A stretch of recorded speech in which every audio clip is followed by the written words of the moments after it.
Convido os irmãos a abrirem as suas Bíblias na Epístola de Judas, penúltimo livro da Bíblia, livro de Judas. Ele apenas nos traz um capítulo e o título da mensagem: A batalha que todo cristão deve lutar. Epístola de Judas, uma carta antes de Apocalipse, lá no finalzinho da Bíblia. Assim diz a palavra do Senhor através de Judas.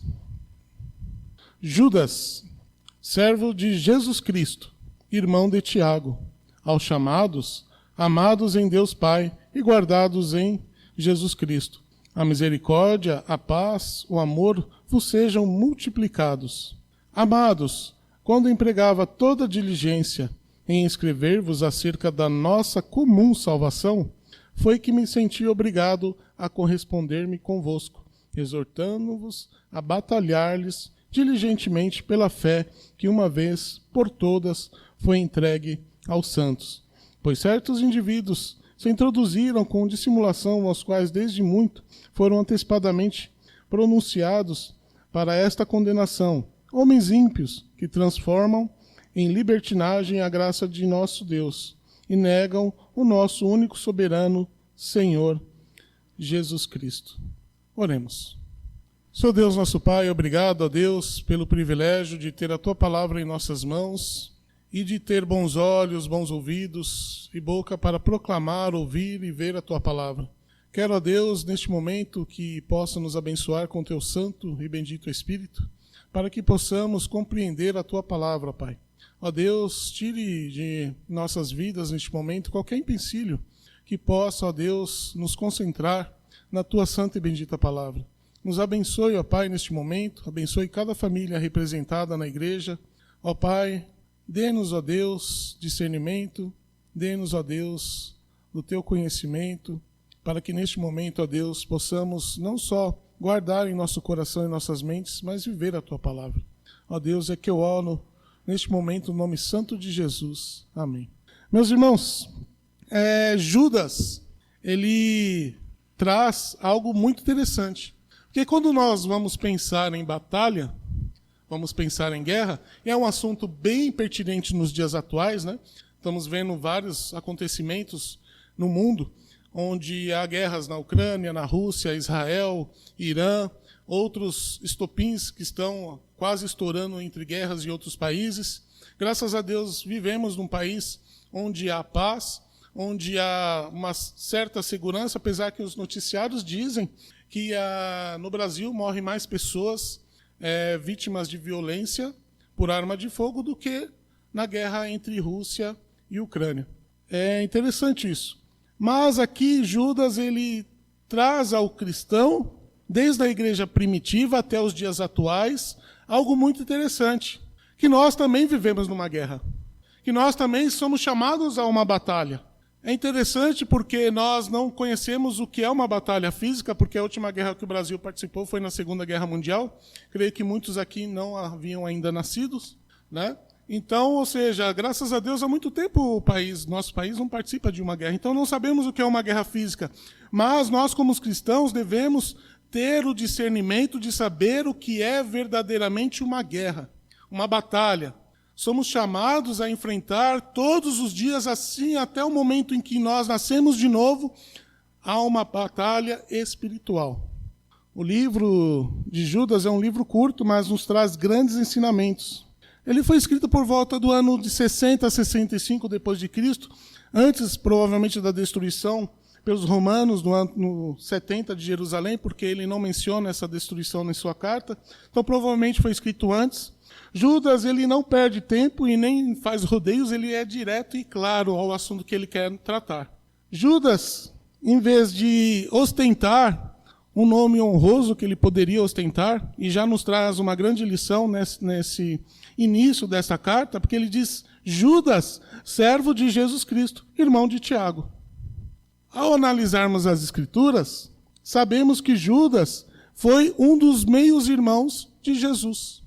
Porque a palavra lá em Marcos e em Mateus menciona ele como um dos meios-irmãos de Jesus Cristo, junto com Tiago. Por isso que ele diz: Judas, servo de Jesus Cristo e irmão de Tiago.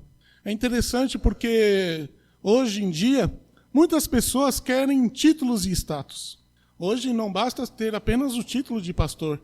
Hoje muitos crentes querem ser chamados de bispos, arcebispos, apóstolos e até ultimamente títulos como patriarcas no meio neopentecostal.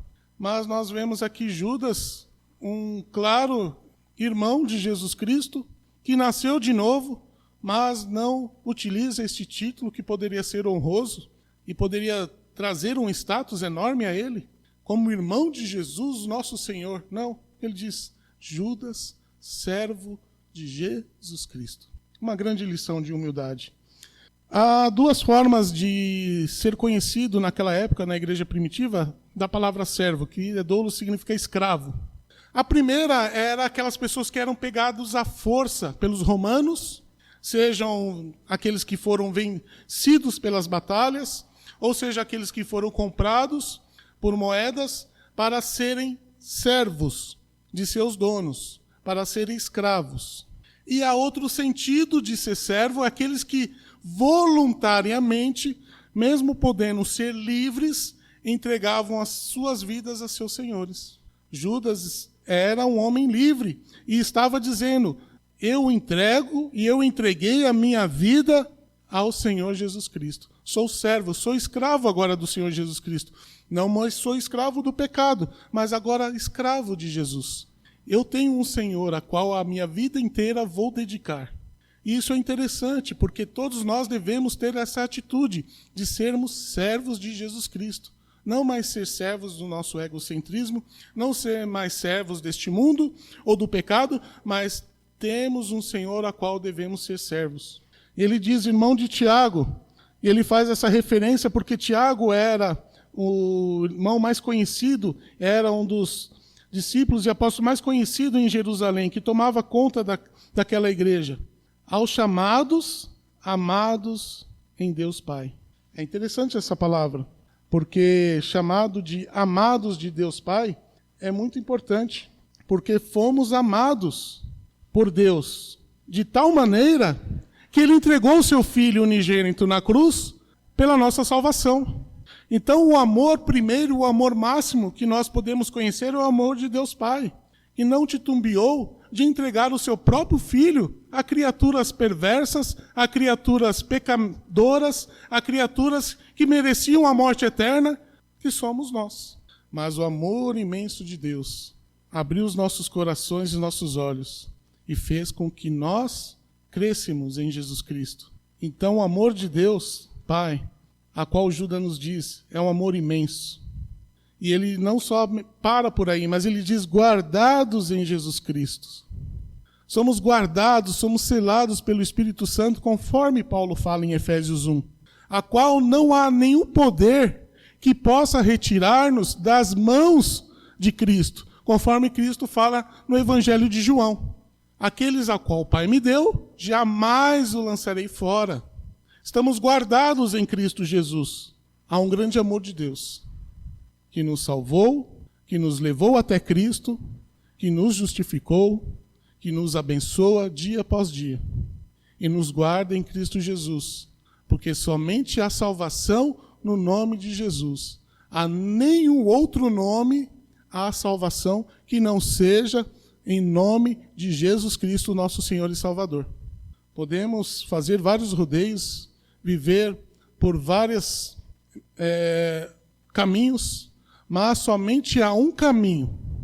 Somente há um caminho que nos leva a Deus, Jesus Cristo. Quando ele diz, eu sou o caminho, a verdade e a vida.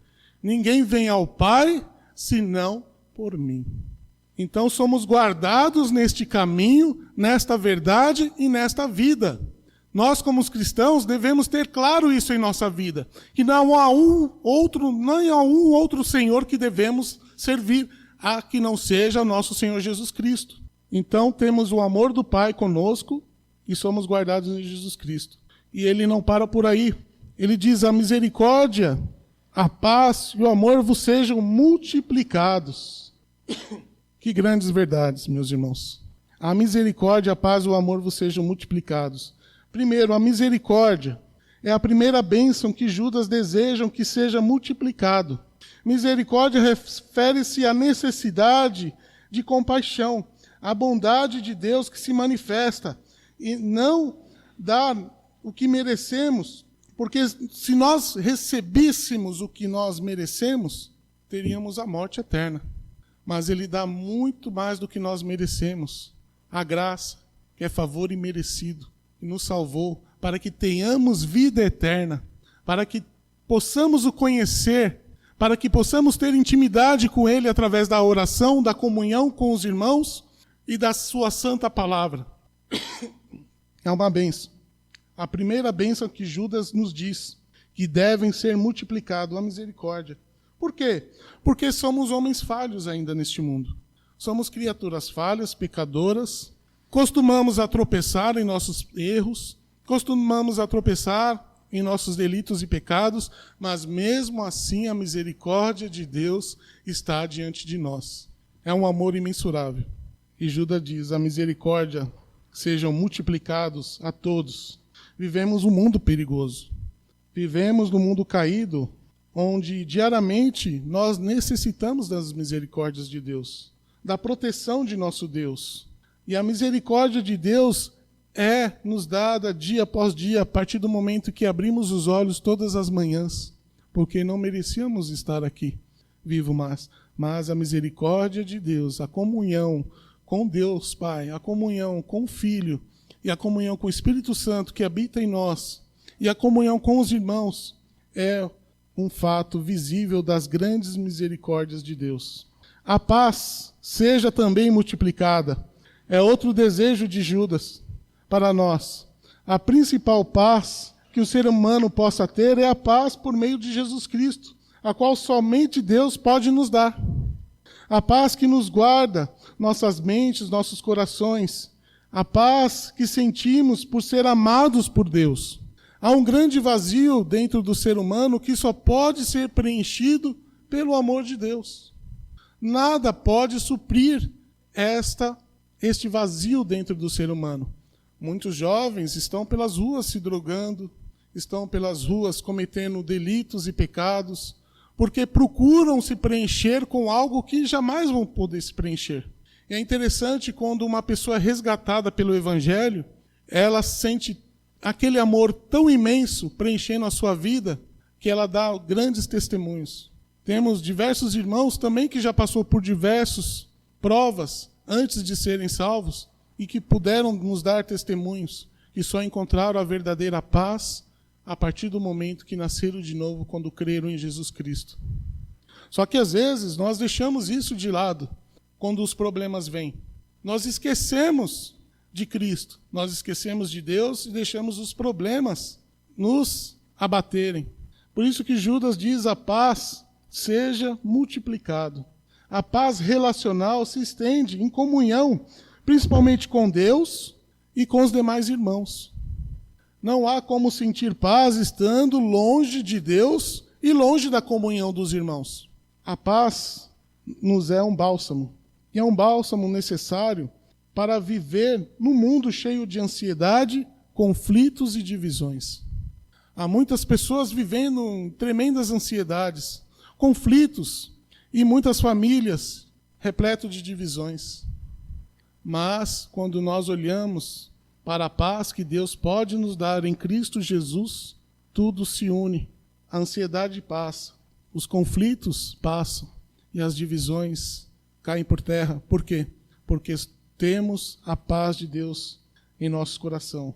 Outro grande desejo de Judas é que o amor seja multiplicado. O amor jamais deve ser limitado ou estático, mas assim como a misericórdia e a paz, o amor deve ser crescente e transbordante na vida de um crente. Em um mundo onde há falsos mestres, onde há corrupção, não somente na política, mas principalmente na fé, muitas pessoas têm utilizado a fé para enganar, para se promover, para muitas vezes enriquecer através de outros. O amor é crucial para mantermos a unidade e a pureza da igreja, pois o amor nos conecta a Deus e nos conecta ao próximo. Assim é juntado todos os mandamentos de Deus. Amar a Deus sobre todas as coisas e amar ao próximo como a si mesmo. O amor é importante. O amor é algo fundamental na vida de um crente. Não há como um crente dizer, eu sou crente em Jesus Cristo, mas eu tenho dificuldade em amar. Ele deve amar. Ele deve buscar o amor. Ele deve ser transmissor do mesmo amor que o atingiu quando Deus o salvou ao próximo. E isso é um desafio para as nossas vidas. Porque vivemos num mundo onde o individualismo fala mais alto. Onde o individualismo é algo a ser buscado constantemente. Onde as pessoas dizem, você deve crescer, você deve vencer, você deve isso e aquilo. Mas não diz, vamos vencer, vamos crescer, vamos construir. Sempre é você e não nós. Porque o individualismo da nossa sociedade só olha para a pessoa individual e não olha para o coletivo. Só que a igreja nunca foi algo individual, sempre foi algo coletivo. Deus quis amar, Deus quis trazer um povo, a qual chama igreja, para vivermos em comunhão, em amor uns com os outros. E este é um fator de unidade essencial. Estamos aqui, reservamos o nosso domingo de manhã para adorar e bendizer a Deus e amá-lo com nosso entendimento e nossa fé, mas também amar um irmão que há a mesma fé e prática conosco. Então devemos amar ao próximo, devemos buscar crescer junto com o próximo. Buscar, se algo nos faz bem, trazer esse algo também ao próximo. Viver diferente da sociedade, onde muitos vivem dando rasteira nos outros, querendo só algo para si, porque a sociedade diz isso. Você deve avançar, você deve vencer. Mas na igreja não. A igreja, nós devemos avançar e nós devemos vencer. Como um corpo. Como um corpo onde Cristo é o cabeça e nós somos os membros. Quando um membro sofre, todos nós sofremos. Mas quando um membro se alegra, todos nós devemos nos alegrar. Então, na igreja não há individualismo. Há o quê? Compartilhamento. Na igreja não há exclusivismo. Na igreja há uma adoração comunitária. Na igreja, se um cai, deve haver muitos irmãos para abraçá-lo e levantá-lo e dizer, caminhe, continue conosco. Este é o amor de Deus, que Judas quer que seja multiplicado em nossas vidas. Mas a batalha começa no versículo 3. Ele diz, amados, quando empregava toda a diligência em escrever-vos acerca da nossa comum salvação, foi que me senti obrigado a corresponder-me convosco, exortando-vos a batalhardes diligentemente, pela fé que uma vez por todas foi entregue aos santos. A priori, a intenção de Judas em escrever sobre um tema maravilhoso, nossa salvação, mas houve algo urgente da situação presente naquela época da igreja primitiva, e que muitas vezes também se torna urgente em nossa época. Ou seja, batalhar pela fé que nos foi entregue. Judas teve que mudar os planos de sua mensagem. Ele queria falar e corresponder sobre a salvação, sobre a comum salvação. Mas ele viu algo naquele momento mais urgente do que isso. A igreja primitiva, assim como a igreja de hoje, enfrentavam desafios internos e externos. Judas vê a necessidade urgente de alertar e equipar os crentes para uma batalha visível e espiritual. Nós passamos por isso, meus irmãos, a todo momento. Não pense que no momento que nós nos convertemos, vivemos um mundo de paz, maravilhas, como os cinemas americanos. Não. Vivemos muitas lutas. Vivemos muitos desafios. Enfrentamos muitos nãos. Somos diariamente maldizentes pelas pessoas do mundo. Somos muitas vezes vítimas de orações em lugares terríveis, para que a igreja não cresça, para que nossa vida não prospere, para que nossa vida fique estática. Pense que nós não enfrentamos uma batalha, enfrentamos dia após dia. Quando nós falamos que somos crentes em Jesus Cristo, não pense que o inferno está feliz. Pelo contrário, muitos desafios e muitas lutas passaremos.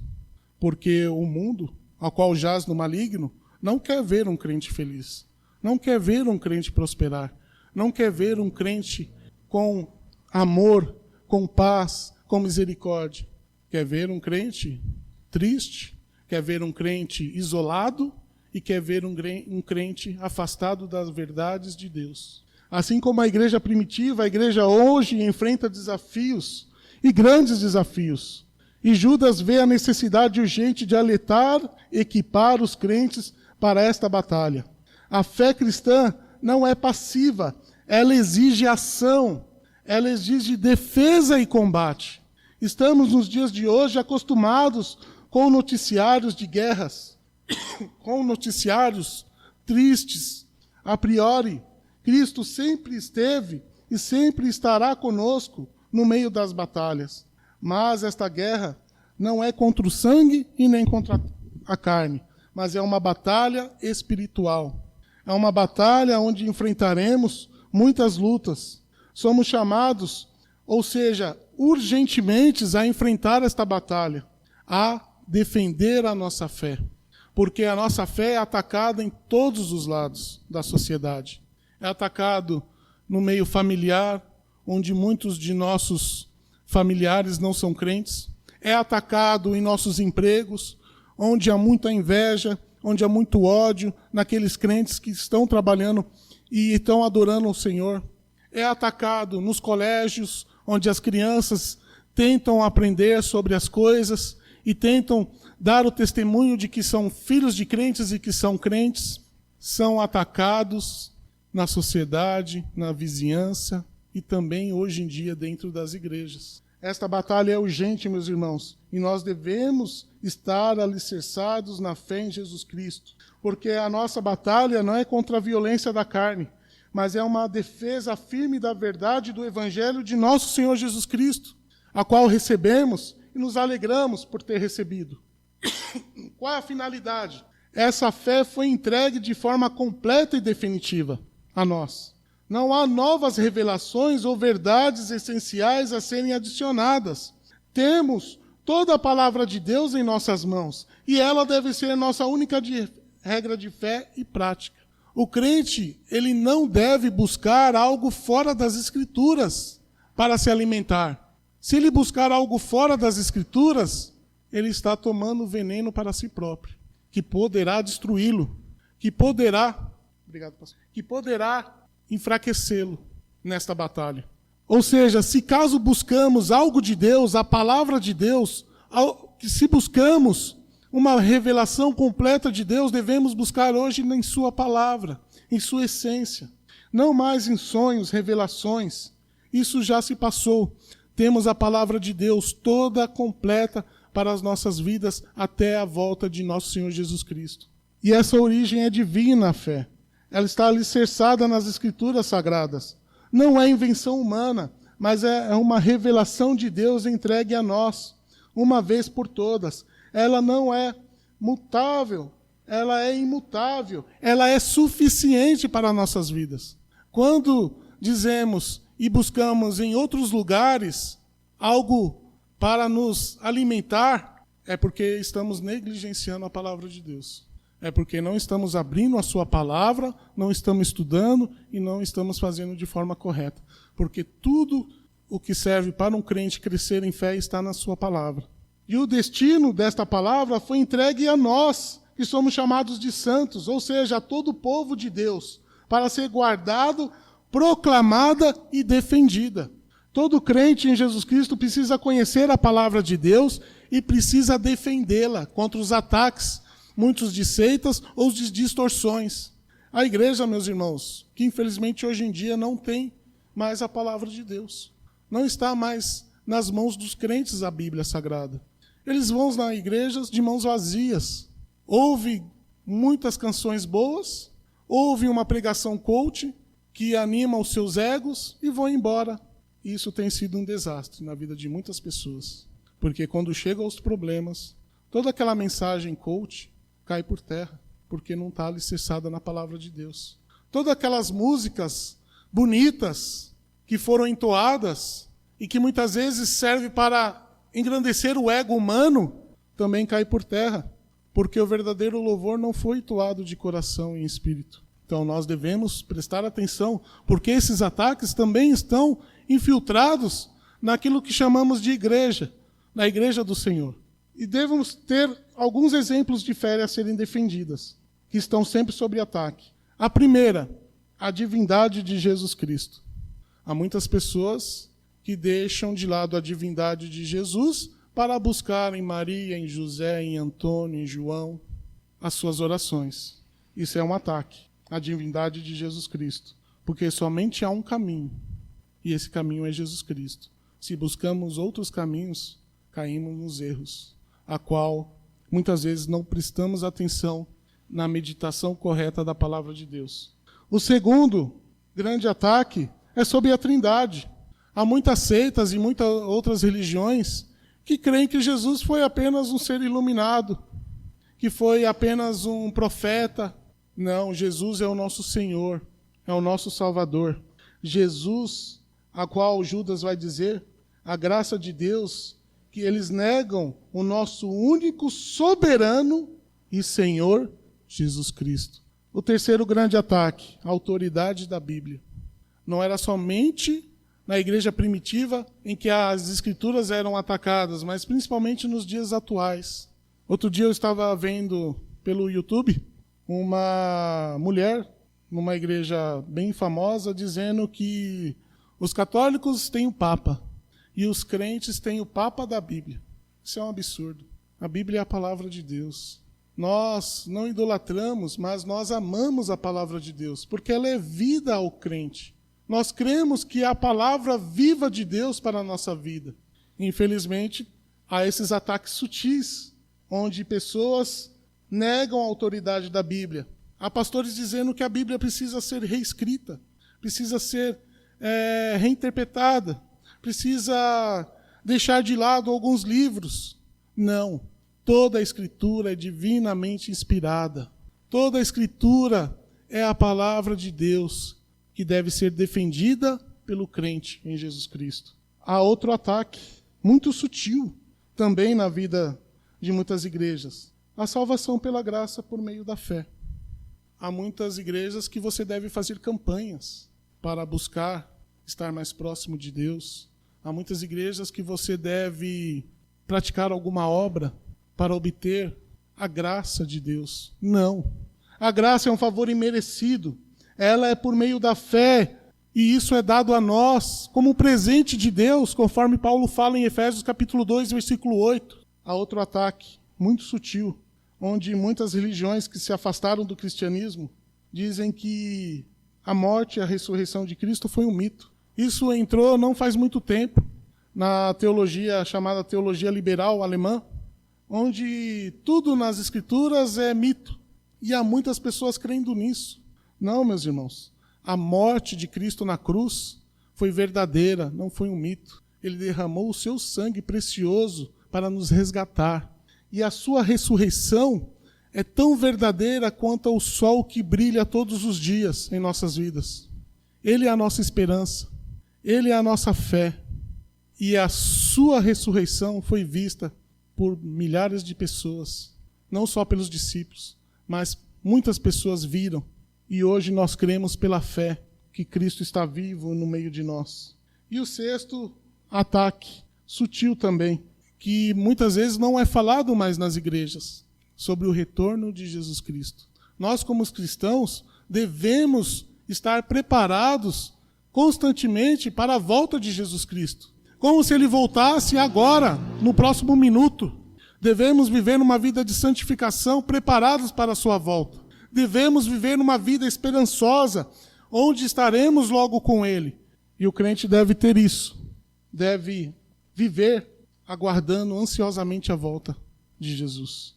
Nós devemos combater ou batalhar diligentemente, estudando a palavra de Deus. Só através de um estudo chegaremos a conhecer verdadeiramente nosso Senhor Jesus Cristo. Conhecer a verdade é a nossa principal arma contra o erro. Conforme está em 2 Timóteo 2,15.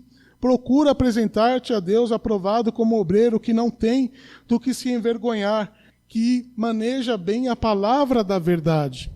Se ouvirmos um falso ensino, saberemos, porque nós estudamos a palavra. Nós, presbiterianos, éramos conhecidos, e ainda somos em muitos lugares, como o povo da palavra, como o povo da Bíblia.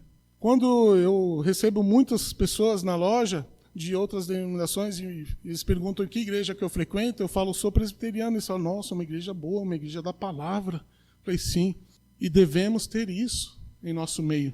E não deixar isso se perder, como tem se perdido em muitos lugares, quando eu tenho conversado com muitos irmãos, infelizmente. Nós devemos ter a palavra guardada como uma verdade em nossa vida e amá-la. Nós devemos orar com fervor, buscar a direção e o poder de Deus, conforme está em Efésios 6,18. Com toda a oração e súplica, orando em todo o tempo no Espírito, e para isso vigiando com toda a perseverança e súplica por todos os santos. Esta é uma arma poderosa para combatermos diligentemente os ataques contra a nossa fé, a nossa oração, a nossa súplica, orando uns pelos outros. Aquele que está fraco, devemos orar por aquele. E orar por nós, que muitas vezes, para que não possamos nos enfraquecer. Devemos estar em vigilância contra os falsos ensinos, saber discernir entre a verdade e o engano. Judas adverte especificamente contra os falsos mestres morais e heréticos. A vida do santo é viver de acordo com a fé que professar. Com a fé que professamos, uma vida inconstante enfraquece nosso testemunho. Por isso nós devemos, assim como falamos, devemos viver. Assim como pregamos, devemos viver. E quando falhamos, devemos voltar ao caminho. Não é tarde, meus irmãos, para corrigirmos aquilo que está errado em nós. Devemos buscar sempre, sempre o caminho do Senhor em nossas vidas. A vida de um santo é viver de acordo com a fé que professa, testemunhando e proclamando a verdade. Devemos ser cristãos ativos, falando de Jesus a todas as pessoas.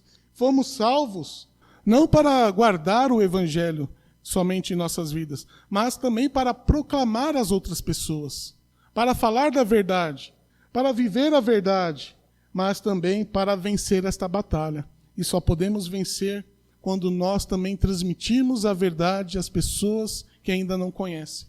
Defendendo a verdade com amor e clareza. Estar pronto para dar a razão à nossa esperança, conforme 1 Pedro 3,15. E sempre com mansidão e respeito. Porque assim como nos tempos da igreja primitiva, o qual Judas escreveu hoje, é importante e necessário, meus irmãos, estar preparados para o combate da fé. A igreja atual é constantemente atacada.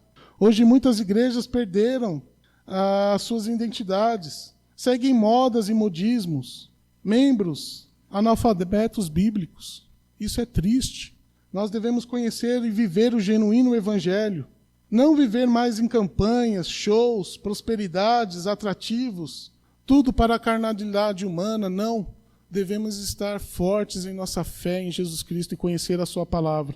E as consequências vistas hoje são tristes, são distorção do evangelho.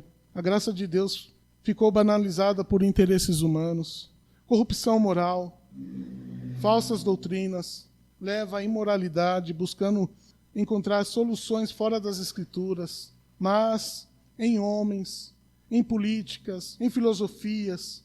Hoje é comum ver crentes idolatrando homens, idolatrando sistemas, idolatrando os chamados xamãs da fé.